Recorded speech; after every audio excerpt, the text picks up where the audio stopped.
Modesto Montoya,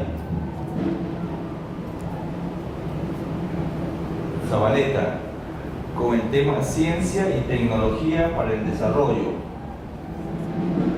Nuestro experto es físico nuclear, profesor principal de la Facultad de Ciencias de la Universidad Nacional de Ingeniería, investigador en el mayor nivel profesional P12 del IPEN, miembro de la Academia Nacional de Ciencias del Perú, presidente de la Academia Nuclear del Perú, editor de la revista ESI Perú, coordinador del Encuentro Científico Internacional. Con ustedes, el doctor Modesto Montoya.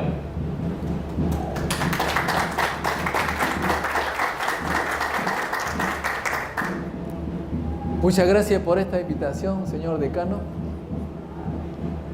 Normalmente cuando veo programas de ciencia y tecnología en la televisión, siempre me ha llamado la atención que tiene música de fondo. Veo que ahora también vamos a tener esta situación. No sé si se escucha a ustedes. ¿Sí? ¿No hay problema?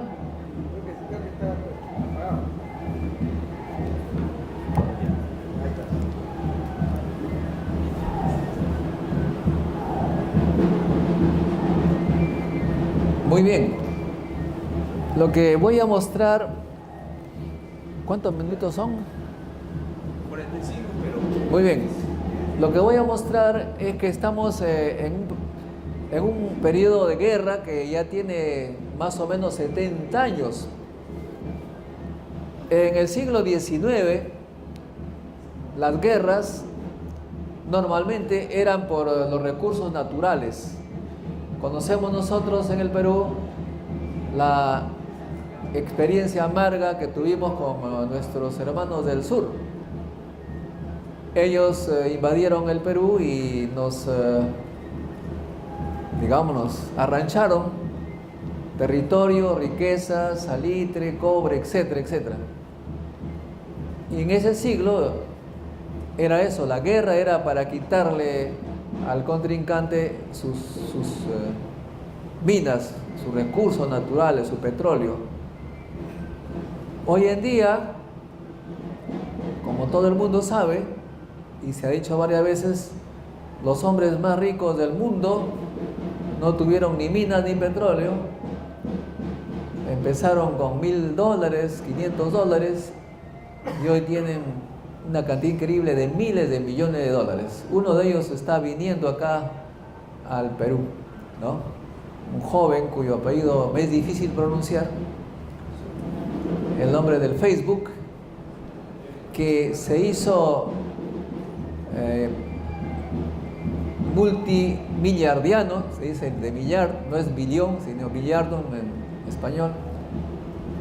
Se hizo súper rico porque su enamorada lo dejó.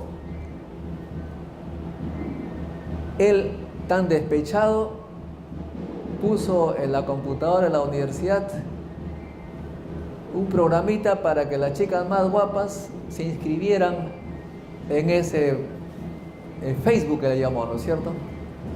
Reventó la computadora. No solamente las chicas de la universidad querían tener su foto allí, sino también de las universidades vecinas. Todo el mundo pone su foto allí.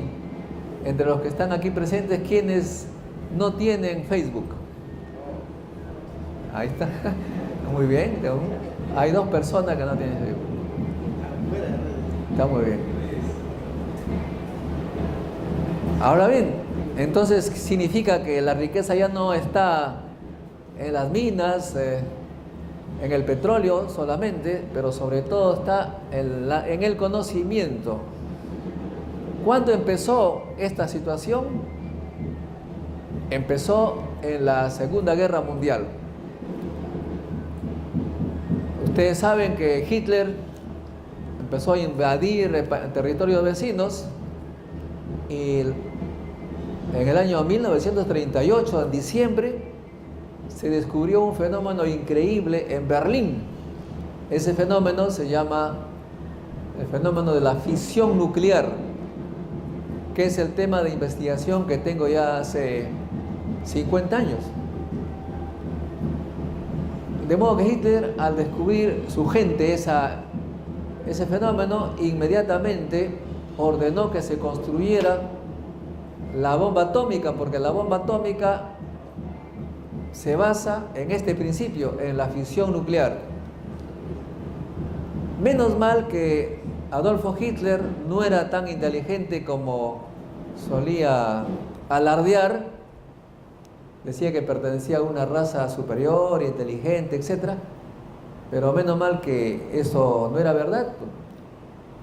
Y el error que cometió para sus fines fue pelearse con los científicos. Que no se peleen conmigo, por favor.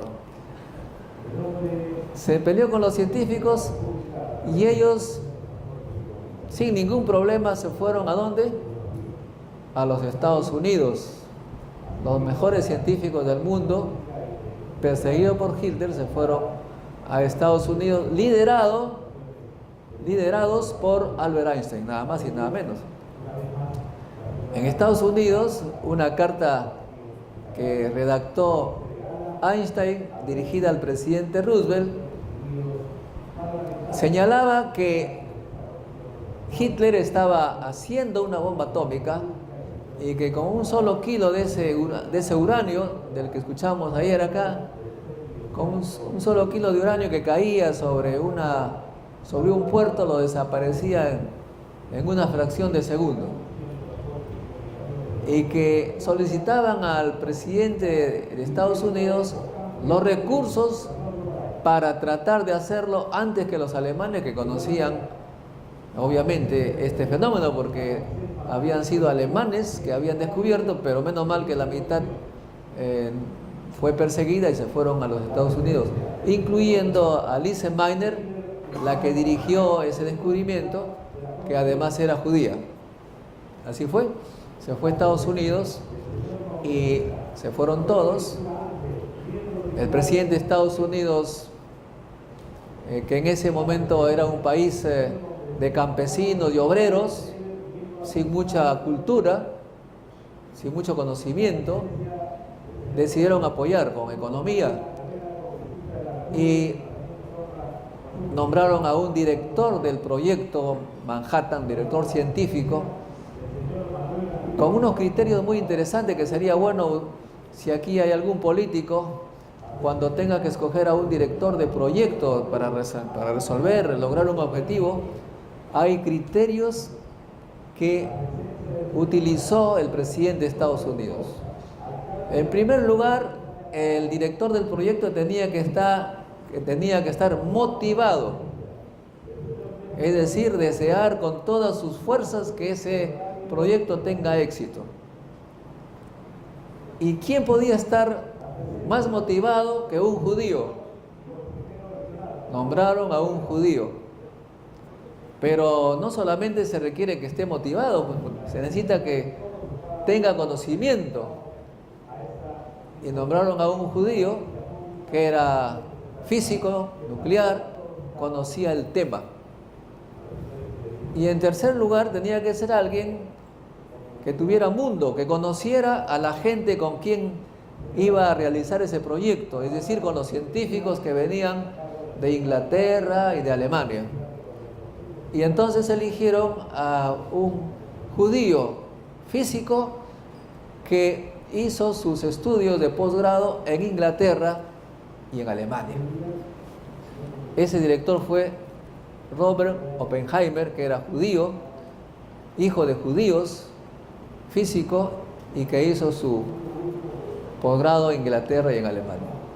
Es así como deben nombrarse los directores de proyecto. En nuestro país más bien está el amiguismo, el partidismo, y los resultados hasta ahora lo estamos sufriendo, desafortunadamente. Bueno, otro tema importante es que la historia no es estática, cambia. Cuando empezó la Segunda Guerra Mundial, China era un país que ustedes saben muy bien, pobre, tremendamente pobre. Hubo la revolución de Mao Zedong Pero en los años 80 se dieron cuenta que requerían conocimiento, porque se dieron cuenta, obviamente, por la historia, que Estados Unidos estaba llevando todos los científicos. Estados Unidos soñaba y se llevaba científicos. Después de hacer la bomba atómica, se dijo, ahora queremos conquistar el espacio. Pero ¿quién sabe de cohetes para ir al espacio? Nuestros nacionales dijeron, son pues obreros, campesinos, no tenemos uno. ¿Dónde está el mejor? Le dijeron, ese se llama Werner von Braun, el alemán, con cuyas bombas, su B-2, se lanzaba sobre Londres y caía allí, la gente moría, gente civil. Sí, pero alguien dijo, a él deberían ponerlo en la cárcel por haber participado en una cosa contra civiles. Hay que escoger, ¿cierto? Hay que escoger entre la cárcel para von Braun en la conquista del espacio. Escogieron lo segundo y se llevaron a von Braun con todos sus compañeros de trabajo y además en embarcaciones todos sus laboratorios a Estados Unidos. Y von Braun, después de ser un nazi que trabajó para Hitler, se convirtió en el ícono de la ciencia espacial norteamericana. Lo trataban como, digamos, no como semidios prácticamente. Y así es como los norteamericanos llegaron a la Luna. Se dieron cuenta entonces los norteamericanos que bastaba con soñar y se llevaban la gente que el mundo le ofrecía, como dice Obama hasta ahora. Todo proyecto que tienen ambicioso, buscan dónde están los mejores. Es así como Estados Unidos tiene una política de atracción de talentos en todos los campos.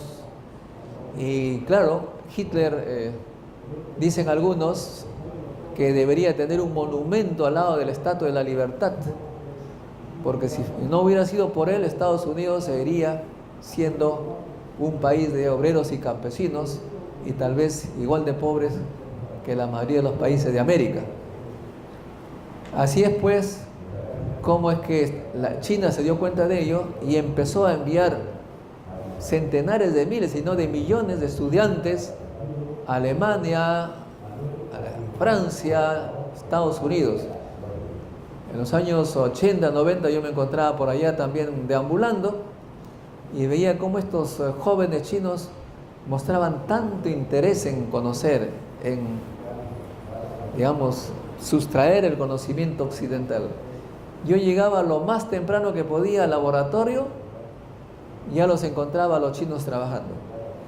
Me iba lo más tarde que mi cuerpo resistía y los chinos se quedaban trabajando. Es así como Estados Unidos llegó a tener la mitad de los científicos o más de la mitad de los científicos e ingenieros extranjeros y la mitad de ellos chinos. De modo que los chinos estaban por todo lado. Y cuando el gobierno chino se dio cuenta de esa riqueza que tenía, porque sabían entonces que la riqueza está en el cerebro, se llevaron de regreso a sus nacionales con políticas adecuadas de atracción.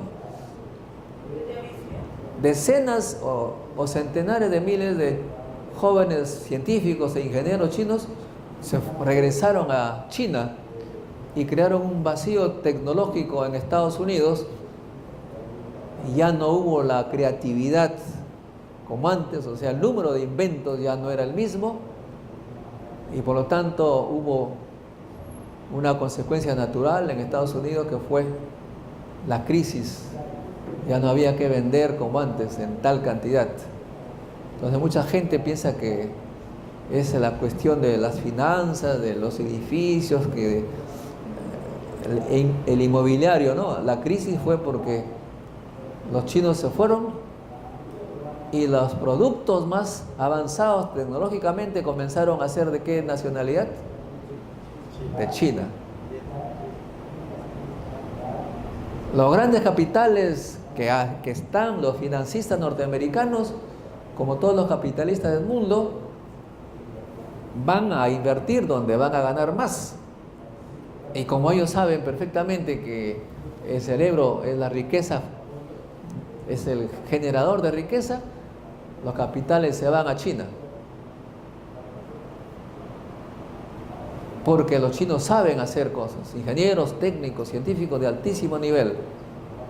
Entonces Estados Unidos se queda sin capitales y sin talentos, en masa crítica, y está viviendo lo que ahora conocemos: desempleo, gente que antes que vivía bien, cuyos padres vivían bien, tenían su carro, su casa, ahora son pobres, van hacia la pobreza en todo caso. Los antes privilegiados blancos están en grandes problemas y se sienten tan desesperados y tan ignorantes, como todo ignorante creen que van a resolver su problema expulsando a los extranjeros. O sea que el señor Trump, de repente de aquí a algunos años, va a tener mérito para que su monumento esté en China, ¿no? Esa es la realidad. Hay jóvenes chinos que regresan a China con su grado de doctor, llevándose a su director de tesis norteamericano, porque en China le están ofreciendo las mejores condiciones para trabajar. No sé si alguno de ustedes se habrá enterado por los diarios que hace unos 2 o 3 meses el primer satélite cuántico ha sido construido por China y puesto en órbita por China. El satélite cuántico es la mayor revolución científica y tecnológica del siglo XXI y mitad del siglo XX. El satélite cuántico está con una tecnología que permite una seguridad cibernética totalmente a prueba de todo. Tal vez eso es una cosa para explicar en una conferencia diferente, pero es una gran revolución, el satélite cuántico. ¿Quién lo hizo? Un joven chino. ¿Con quién? Con su director de tesis suizo. Sé que ahora los talentos están yendo a China. Por eso es que una revista ha publicado esta portada donde está el águila con el dragón. Ahora la mayor cantidad de productos tecnológicos avanzados son chinos. En Estados Unidos, lo que se vende mayormente de productos tecnológicos son chinos. Esa es la realidad. Por eso es que la guerra del conocimiento está entablada entre Estados Unidos y China.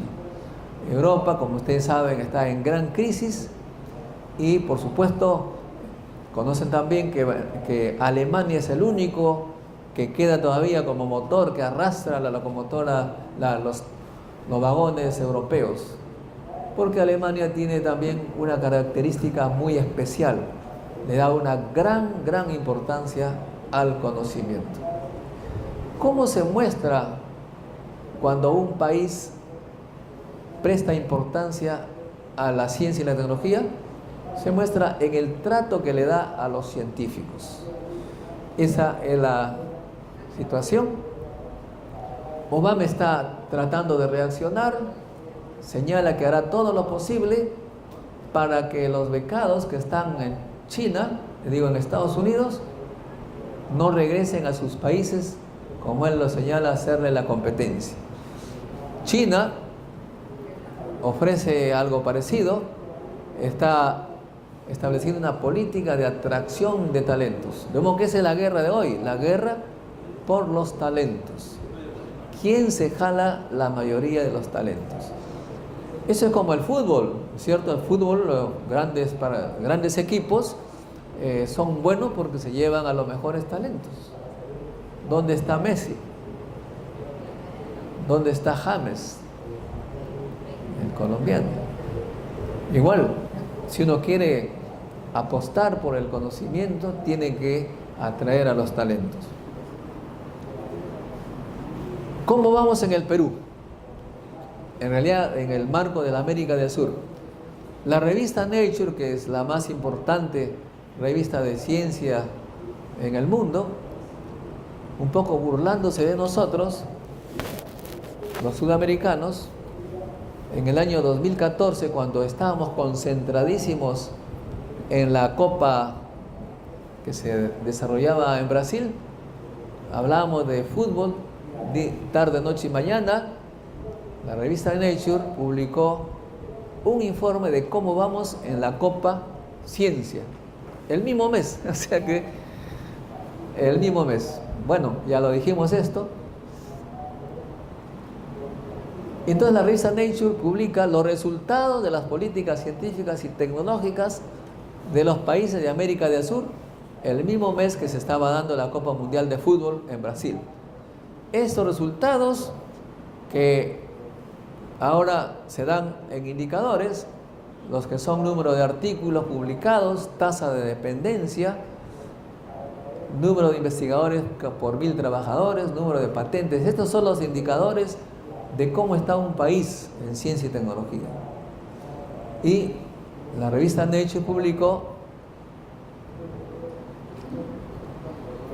los resultados el mismo mes que se daba la Copa de Brasil. Aquí tenemos el gráfico de cómo está América del Sur, según la revista Nature, en ciencia y tecnología. Estos edificios o rascacielos, dependiendo, nos muestran en su altura la producción científica expresada en artículos científicos publicados en el año anterior, en el 2013, que están en la base Scopus. Si consideramos que se trata de rascacielos o edificios o casas, y aquellos que son limeños, levanten la mano a los limeños aquí. Hay pocos, ¿no? Muy bien. En Lima, el barrio más con mayor riqueza es San Isidro, me parece. Están los edificios más altos. Después viene San Borja, edificios más bajos. Pues está Jesús María. Y los pueblos jóvenes que están en las afueras tienen un piso. Recién empiezan. Entonces, si nosotros vemos a América del Sur, vemos que Brasil sería el San Isidro aumentado en realidad. Tiene un rascacielos de 46 pisos. Tiene 46.000 artículos. En segundo lugar está Argentina con un edificio de 9 pisos y una terraza. En tercer lugar está Chile, que sería Jesús María, digamos. Tienes un edificio de 6 pisos con una muy buena terraza. En cuarto lugar está Colombia, con un edificio de 4 pisos y una terraza razonable. En tercer lugar está la gran criticada Venezuela, que todo el mundo piensa que está en el suelo, que tiene una casa de un piso con una terraza más o menos razonable. Y en sexto lugar recién está Perú, con un piso. O sea que todavía somos pueblo joven en lo que respecta a la ciencia y la tecnología. Muy bien. Por acá tenemos a Paraguay, ¿no?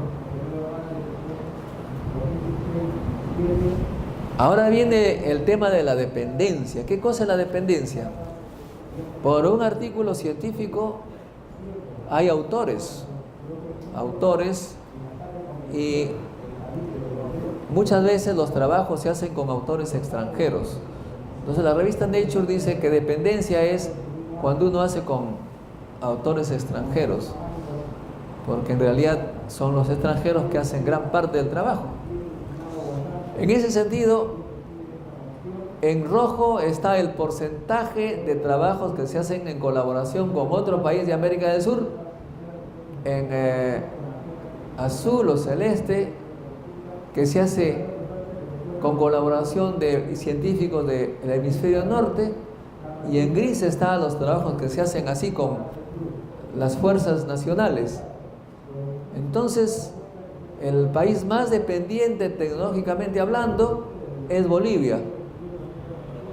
tiene prácticamente por cada trabajo el 90% de los autores son extranjeros. En Ecuador el 80%. Paraguay está en el 70%, Perú por ahí también.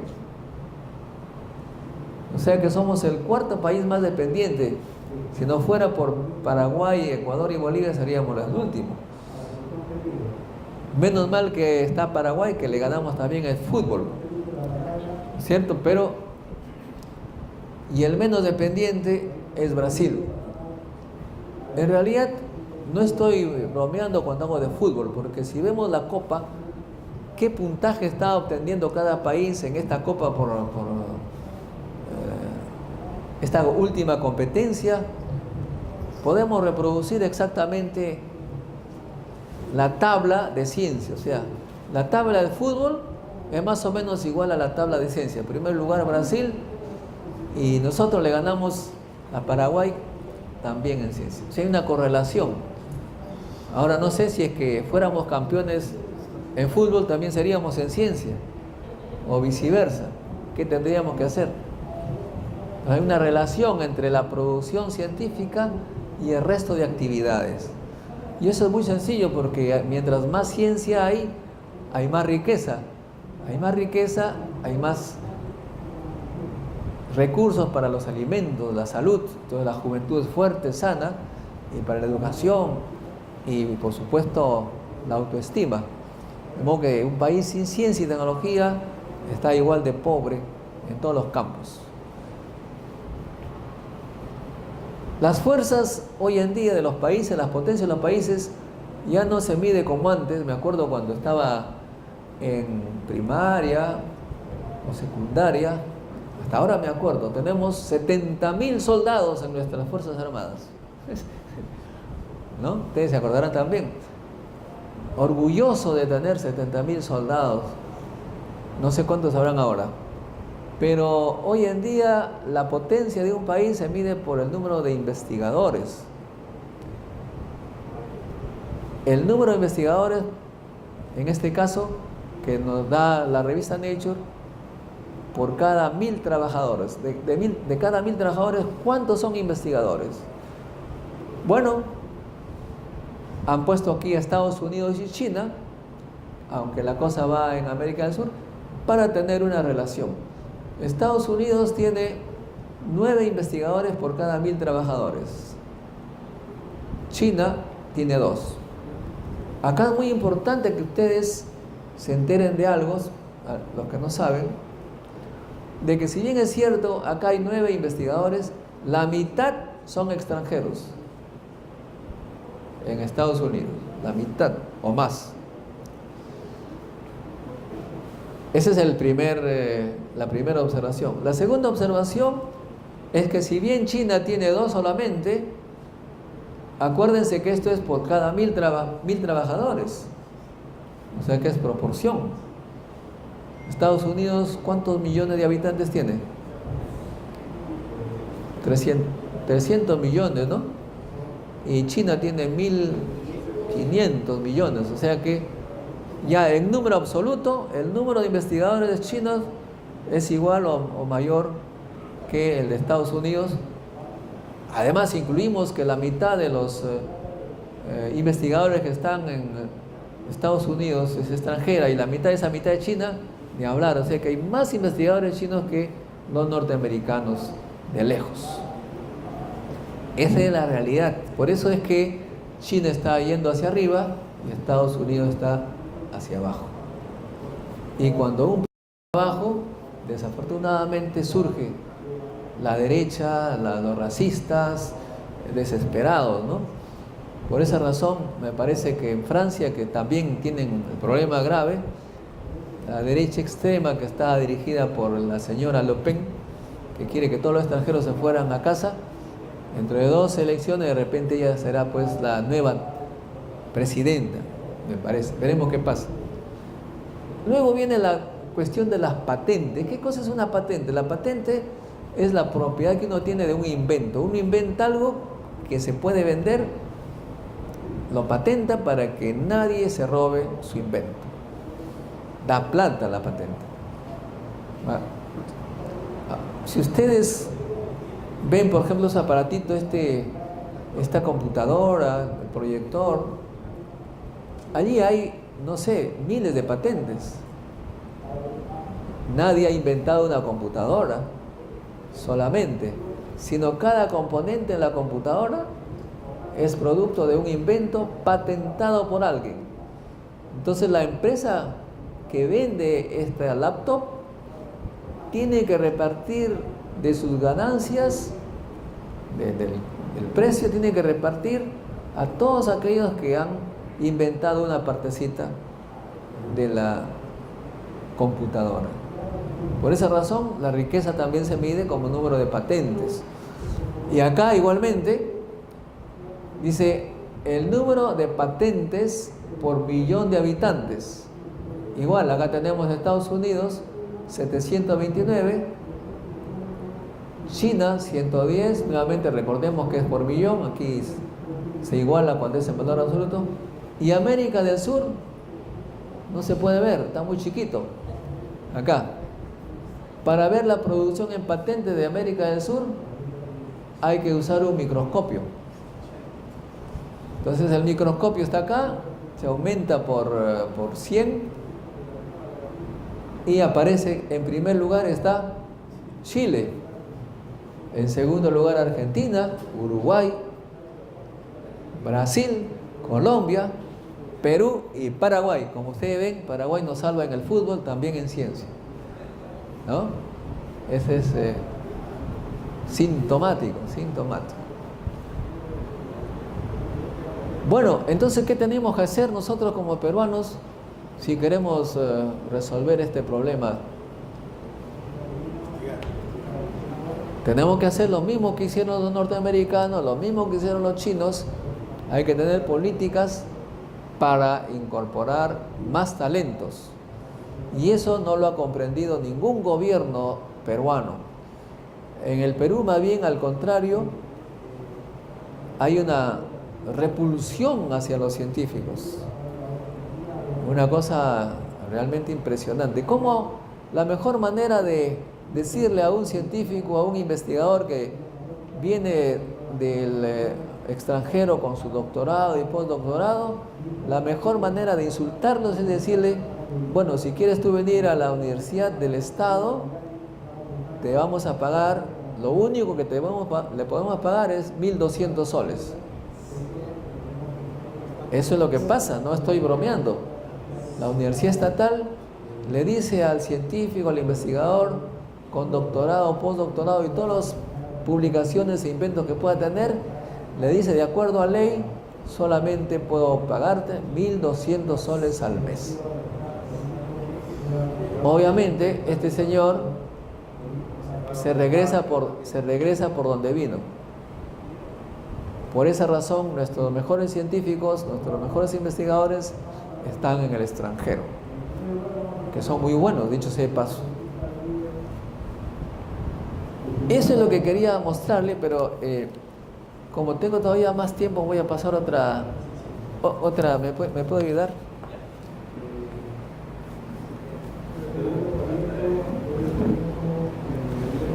Lo que quería presentarles respecto a la política que uno observa aquí en el Perú de cómo tratar a los extranjeros. Tengo un amigo peruano que trabajaba en la uni y decidió irse aceptó una invitación para irse a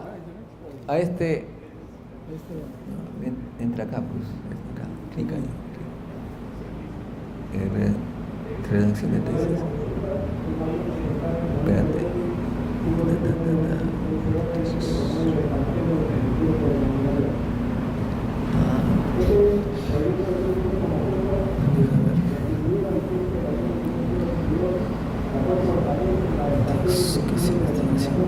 Regresa. Decidió irse y, a ver, enseñanza de ciencias.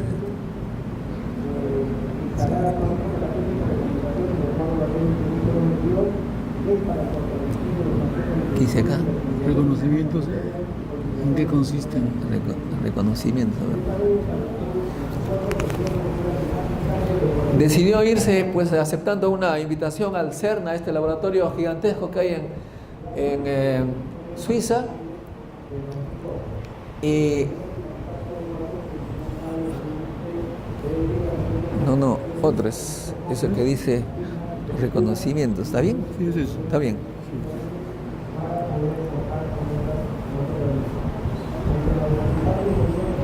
Y en el avión le dijo a un boliviano: hermano, acabo de ser contratado para ir a un laboratorio en Suiza, pero no tengo he gastado todo en mi pasaje, no tengo plata ni para ir al hotel. ¿Me podría prestar $50? El boliviano le dice: bueno, no te preocupes. Le mostró, por supuesto, su contrato de trabajo, su dirección. Al llegar al aeropuerto en Suiza, resulta que viene un chofer bien elegante y le dice al peruano: le está esperando su limusina. Entonces el boliviano dice: ¿tú te estás burlando de mí?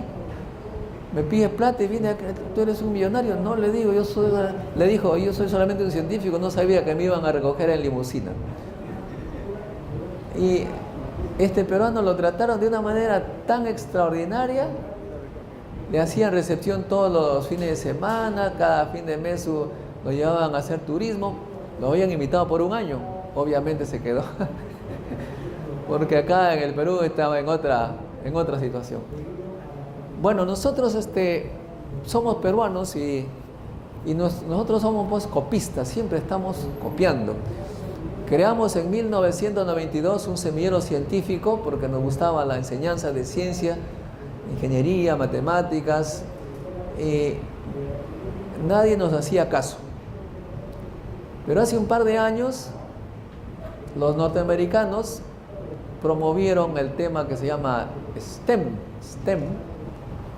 que es lo mismo que lo nuestro: ciencia, tecnología, ingeniería y matemáticas, pero solamente ahora es en inglés. Entonces todo el mundo se interesa en el STEM porque es en inglés. Eso me hace recordar en el año 1960 y algo, ¿cuándo salió la película Ben-Hur? ¿Se acuerdan? Sí. Por ahí, ¿no? Mi madre me daba esta canchita reventada para la escuela y mis amigos se burlaban de mí, me decían: comida de serranos.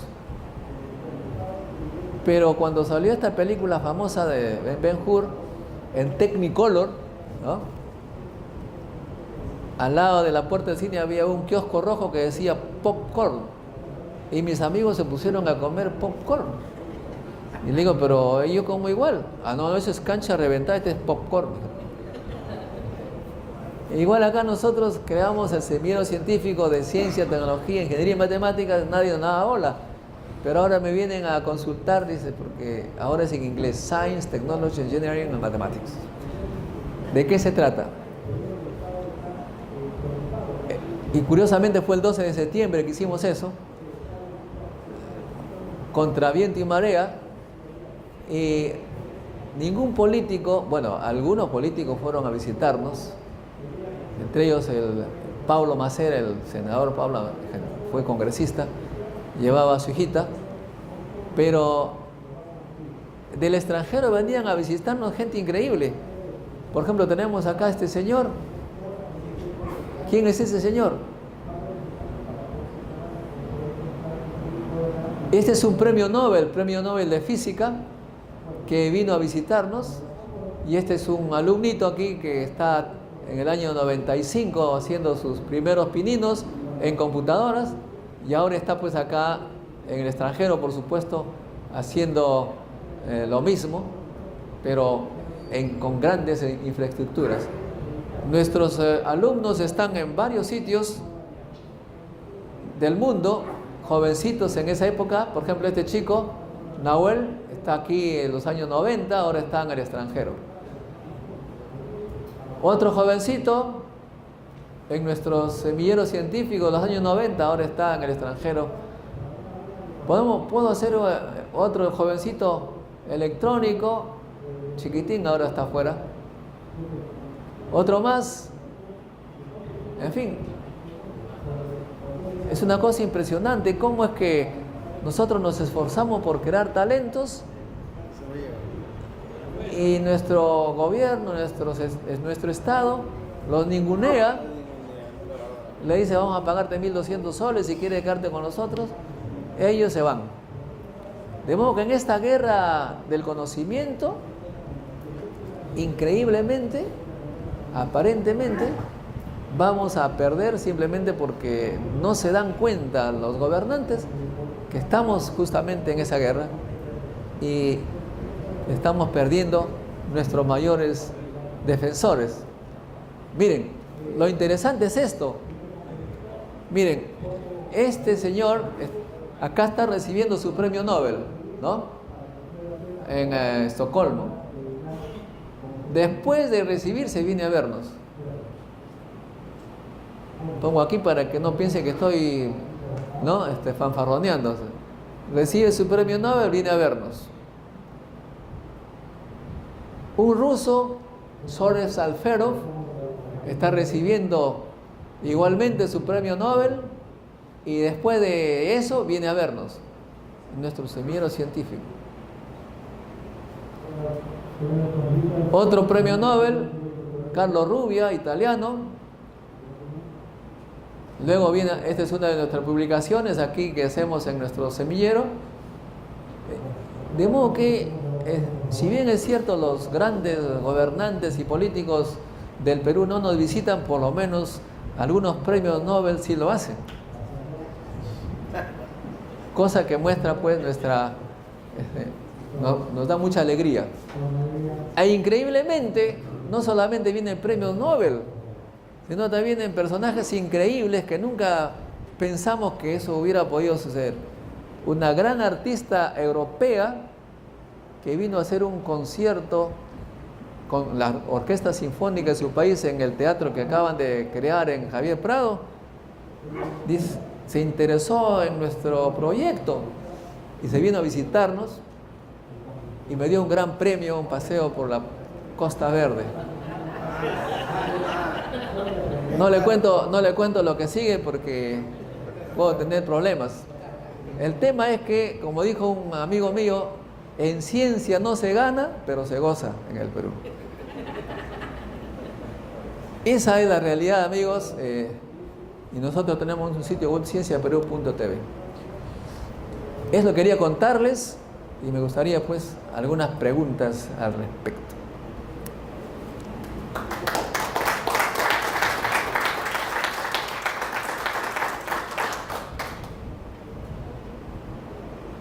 A ver, algunas preguntas para el profesor por reflexión, por favor. Dentro de la nueva política que viene implementando el Ministerio de Educación, dentro de alguna reforma que tiene el sistema educativo, ¿cómo cree usted que está avanzando la ciencia y la innovación en los jóvenes? Y además algunos estímulos que también están dando para que hagan becados al extranjero y que tengan la oportunidad de regresar a su país también. Ecuador no lleva una ventaja terrible en esto. No, ya estamos. Los muchachos van y se matriculan en la universidad y solamente con la matrícula viene y el Estado les financia todo. Y les da todo, no interesa qué estatus tengan, hay muchos trámites y les financia. ¿Cómo puede hacerse eso si en el Perú, como usted mismo dice, se está desperdiciando muchos talentos que están trabajando afuera y que definitivamente es necesario recuperarlos porque un país sin educación es un país que no está condenado siempre al fracaso, ¿no? Dentro de esa concepción de la política educativa, ¿cree usted que se ha avanzado, se está dando pasos fundamentales para poder retomar de repente los criterios que otros países están desarrollando para darle esa oportunidad a los jóvenes con talento, o se está estancándose, no se ve el avance, o esas reformas efectivamente no están funcionando? de usted que está en el semillero, ¿cómo siente ese apoyo, ese desarrollo que se está vislumbrando con las nuevas reformas educativas? Muchas gracias. Bueno, hace un mes más o menos estuve en un coloquio internacional de educación. Tenía al ministro de Educación a mi lado y los expositores que me antecedieron hablaban de que necesitamos una educación de valores. Un término que yo todavía no lo comprendo muy bien, qué significa eso, pero todo el mundo está en la cuestión de los valores, pero la parte técnica no mucho, ¿no?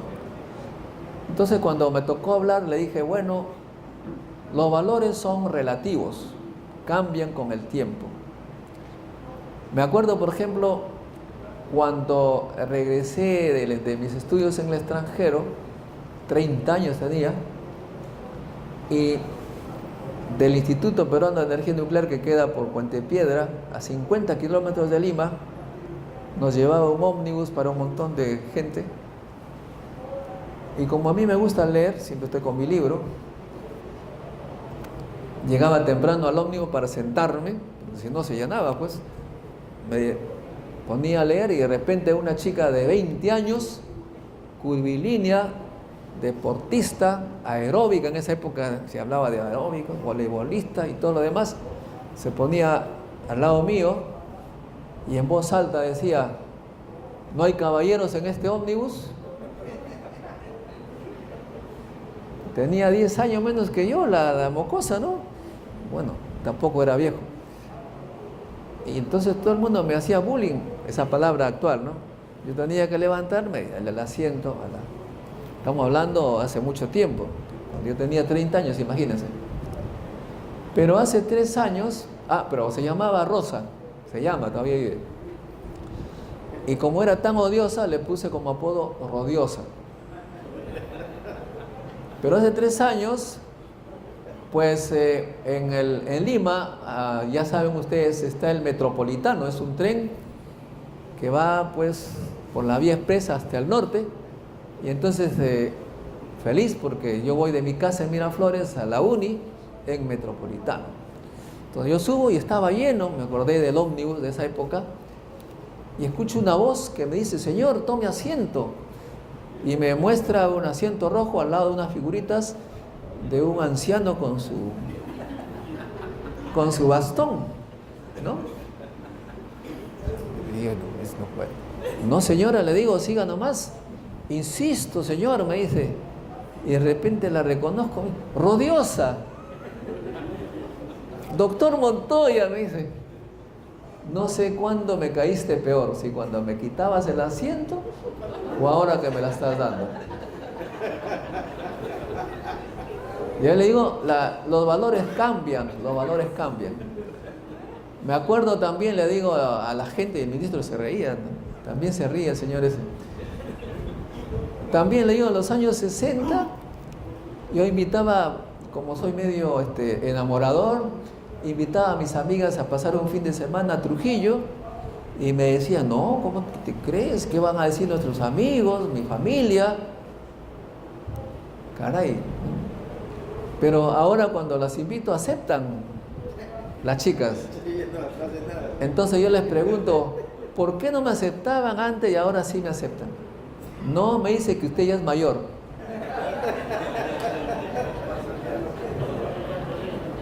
De modo que los valores cambian, le dije, pero lo que no ha cambiado, algo que se mantiene así, el mismo, es el banco del taller que yo usé para hacer mis primeros trabajos de taller en Chimbote en el año 1961.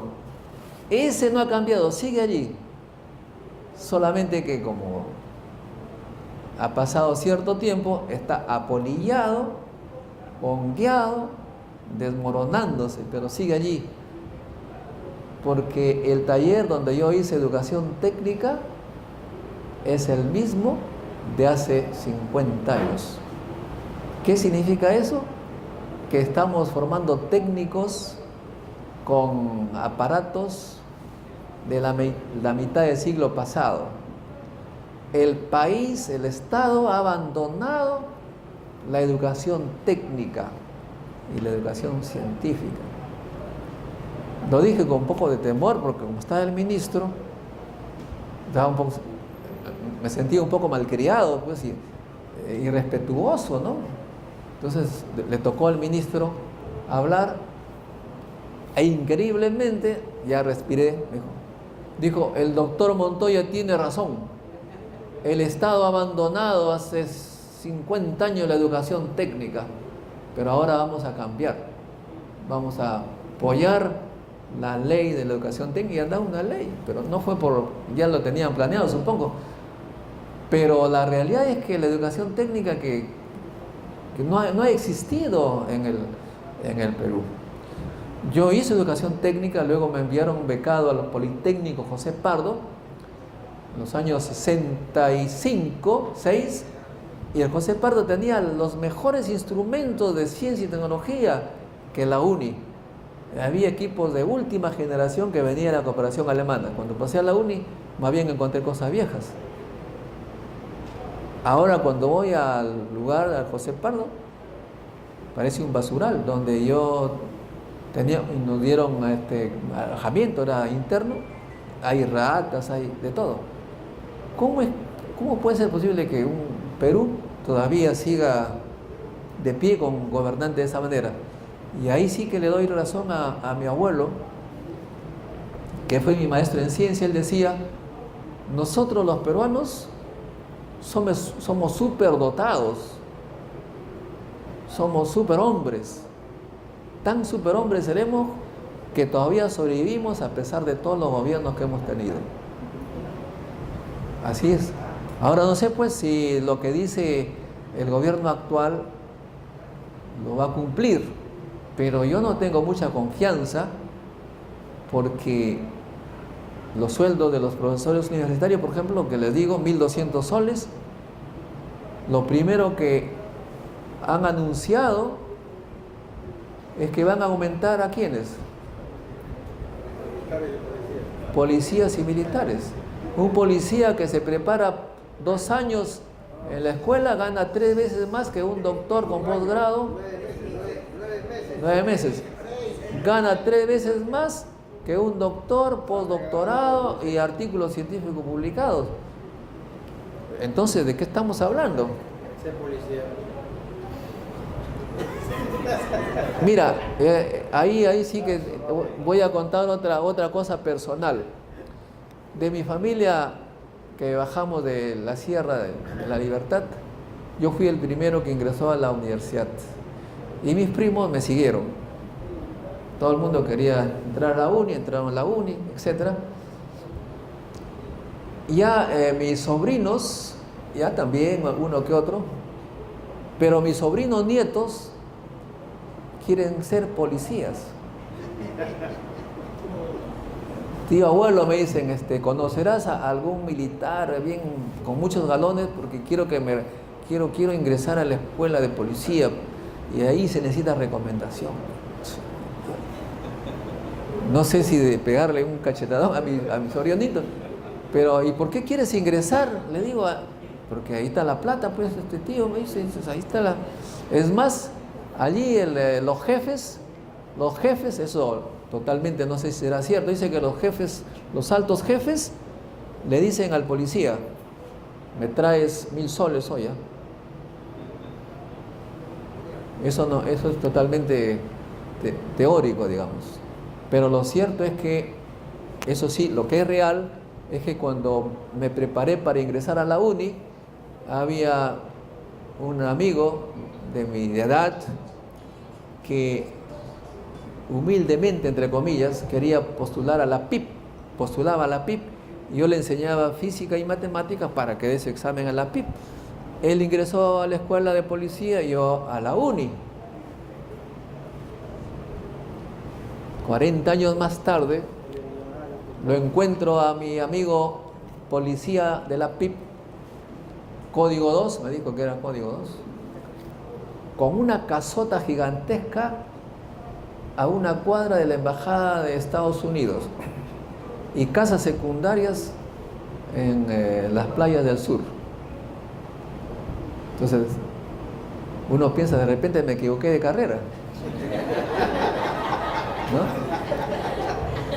Menos mal que nosotros lo hicimos porque nos gustaba la ciencia, pero esa es la política que está produciendo este gobierno. Pero lo curioso, y eso es lo que más me llama la atención, es que mi amigo Gino Costa ha hecho una investigación, ¿no? Ha hecho una investigación de la razón de la violencia delincuencial de calles, ¿no? De las calles. Eso que arrancan los celulares. No estoy hablando de los grandes criminales, sino de esos que nos molestan a todos. Entonces ha ido a las cárceles y ha preguntado a todos, con formularios, como investigador, a todos que están en la cárcel por delincuencia callejera.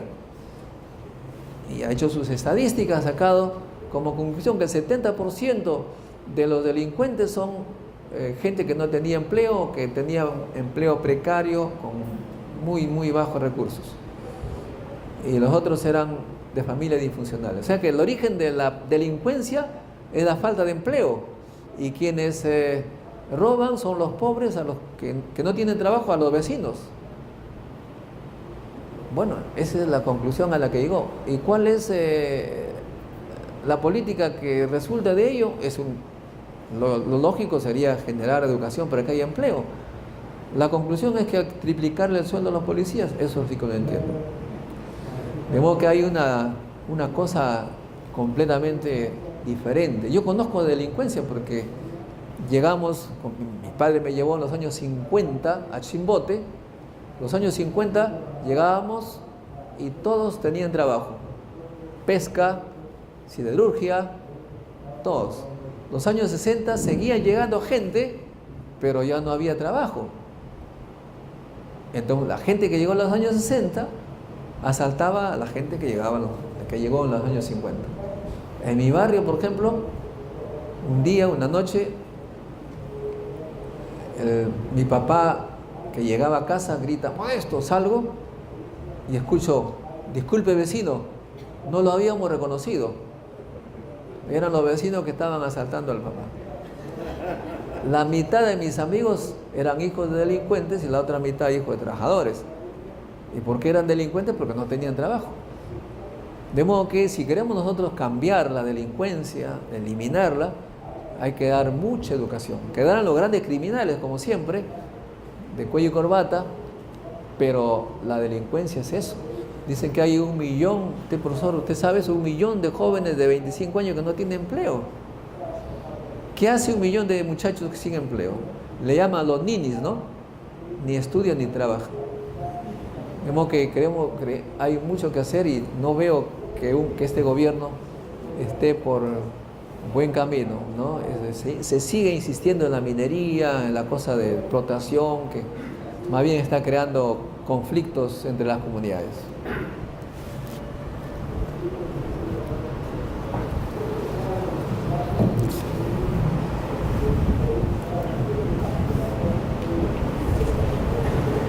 Doctor Montoya, se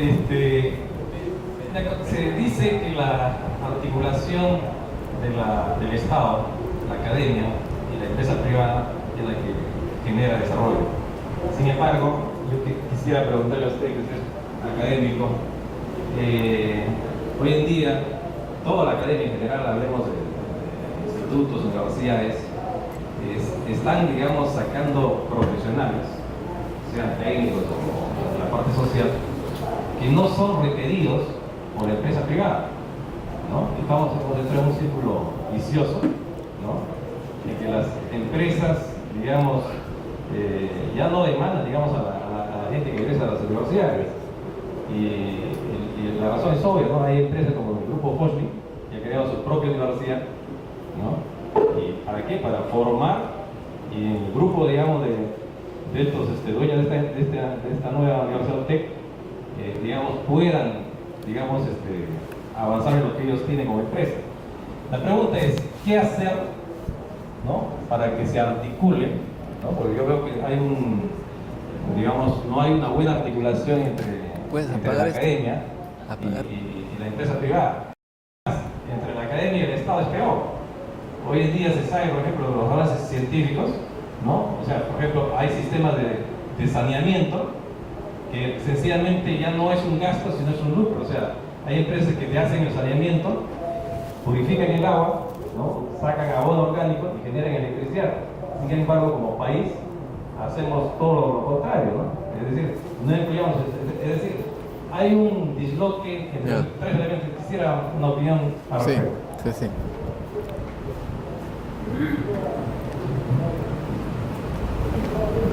Gracias. Bueno, eso ha sido siempre mi preocupación y para mí las cosas son relativamente simples. Una gran empresa multinacional que yo conozco, la Schlumberger, compró por una millonada un terreno cerquita nomás al lado del MIT, del Instituto Tecnológico de Massachusetts. Yo le pregunté a un funcionario por qué han pagado tanto en ese sitio. Entonces, esto vale oro, me dijo, porque de aquí mandamos a nuestros ingenieros, atraviesan la calle e ingresan a esta universidad a hacer convenios con los mejores científicos e ingenieros de Estados Unidos y hacemos proyectos para inventar cosas que nos ayuden en nuestro sistema de producción, en nuestros productos. O sea que la inversión de las empresas va allí donde hay mucho talento, porque cuando uno ve que hay mucho talento, no hay riesgo en invertir, por lo menos el riesgo es bajo, ¿no es cierto? En cambio, yo me paseo por dos universidades muy importantes en ciencias e ingeniería del Perú, que es la UNI y la Cayetano Heredia. Me paseo por ahí, ¿qué cosa hay? Y encuentro, ¿qué cosa encuentro? Hostales. Entonces, una autoridad de la Cayetano Heredia me dijo, pero nosotros aprovechamos esos hostales, porque allí estudiamos e investigamos la difusión del SIDA. Y la revista Nature señala que efectivamente el Perú es líder en investigación del SIDA porque tenemos bastante problema con ello, ¿no? ¿Eso qué significa? Que si las empresas no van a las universidades, no es porque no les guste ganar, sino que las universidades no hacen investigación. Y si no hay investigación, no hay talentos, no van. Es como, repito, es como el equipo de fútbol. Un equipo de fútbol mundial se va a ver los partidos de los países subdesarrollados donde hay talentos. ¿Y por qué no hay talentos en las universidades? ¿Cómo va a haber talentos si nos están ofreciendo 1.200 soles a los jóvenes? Ay, creo que hay que pagar eso. La lluvia. ¿Sí? Está lloviendo. De modo que creo que la solución al tema es elevar el nivel académico de la universidad, de investigación, y cuando eso ocurra va a haber inversión. La cosa de la UTEC es totalmente diferente porque conozco que está recién empezando, no sé cuál va a ser el resultado, pero esa no es la solución para mí. La solución tiene que venir del Estado. El Estado es el que tiene que liderar la educación.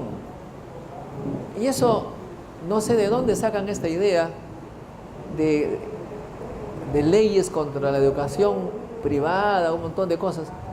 La mejor manera de eliminar las universidades de mala calidad la puede hacer el Estado. ¿De qué manera? Crear una institución superior del Estado, becados todo el mundo, con los mejores profesores bien pagados y ampliar el número de vacantes para que ingresen, entonces ya todos van a querer entrar allí.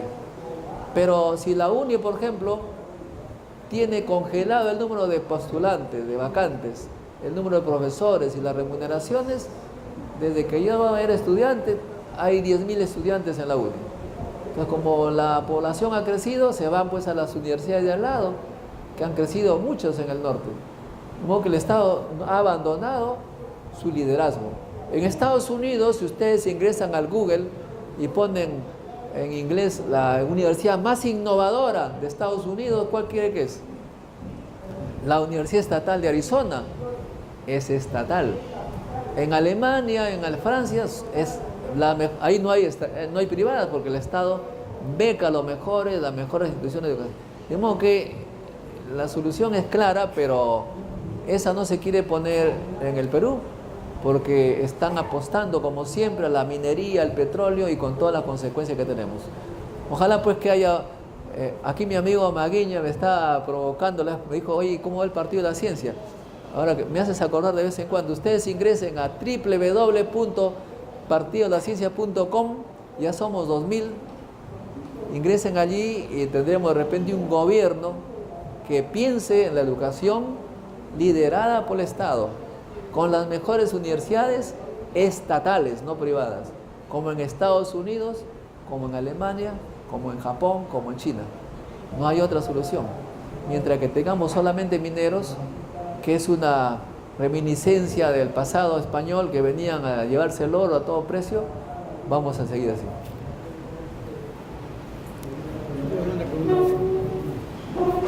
Bueno, primero felicitarlo porque siempre está motivado por la ciencia y agradecer tu presencia en Pucallpa. Nos conocemos hace 20 años y conozco tu inquietud por la ciencia y por la academia. En ese marco quería preguntarte qué futuro le ofrece la nueva ley universitaria que justamente promueve el interés de promover investigación, promover ciencia, exige estándares básicamente de investigación y promoción de técnica. En este contexto y en esta situación política del país, ¿qué futuro le ofrece la nueva ley universitaria? Bueno, voy a ser breve porque ya se me acabó el tiempo. En realidad, para mí, la ley no era necesaria. Es una ley totalmente... Para mí no tiene mucho sentido. Si yo soy Estado poderoso con todos los recursos que tengo como Estado, ya lo dije hace un momento, fortalezco la universidad estatal de una manera tal que los muchachos no necesitan ir a universidades privadas de mala calidad. Y la manera de fortalecer es muy simple. Si no se confía en esas universidades estatales existentes, pues yo creo un politécnico nacional o un instituto o lo que fuera a nivel universitario, donde contrato a los mejores profesores, beco a todos los alumnos bajo concurso y tengo una institución grande. Ya no necesito hacer leyes. O sea, no sé por qué se hacen leyes cuando yo tengo el dinero, los recursos para liderar la educación.